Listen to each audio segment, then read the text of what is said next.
ধরেন রাজনৈতিকভাবে একজন শিল্পী সচেতন হবে এটা খুবই স্বাভাবিক, কারণ আমাদের বয়স 18 বছর হলে আমরা ভোটার হই। আমাদেরকে কোনো না কোনো ভাবে ভোট দিতে হবে, কারণ আমাদের দেশ চালনা করার জন্য আমাদের সরকার লাগবে, যেহেতু এটা গণপ্রজাতন্ত্রী বাংলাদেশ।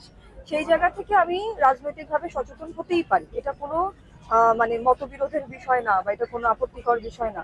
যখন আমি শিল্পী, ম্যাক্সিমাম শিল্পীকে আসলে নিউট্রাল থাকতে হয়। আমি পার্সোনালি যে কোনো দলকেই সাপোর্ট করতে পারি, কিন্তু আমি শিল্পী, আমার এই ইমেজটাকে ব্যবহার করে বা কোনো দল থেকে আমি সুবিধা নিতে গেলে তখন আমার জায়গাটা প্রশ্নবিদ্ধ হয়ে যায় এবং কনফিউশন তৈরি হয় যে আসলে আপনি কি পলিটিক্যাল দলের কোনো লোক নাকি আপনি একজন শিল্পী।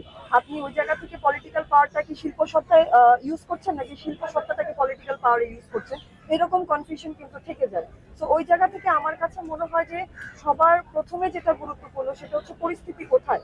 নাগরিক হিসেবে আমাদের একটা বলার জায়গা থাকে, আর্টিস্ট হিসেবে আমাদের একটা বলার জায়গা থাকে, এবং যদি আমি আবার সংগঠনের কোনো ঊর্ধ্বতর কর্মকর্তা হয়ে থাকি বা আমার কাছে যদি দায়িত্ব পড়তা, সেখানেও কিন্তু আমার একটা বলার জায়গা থাকে। তো এই বলার জায়গাগুলোকে স্পেসিফিক করা এবং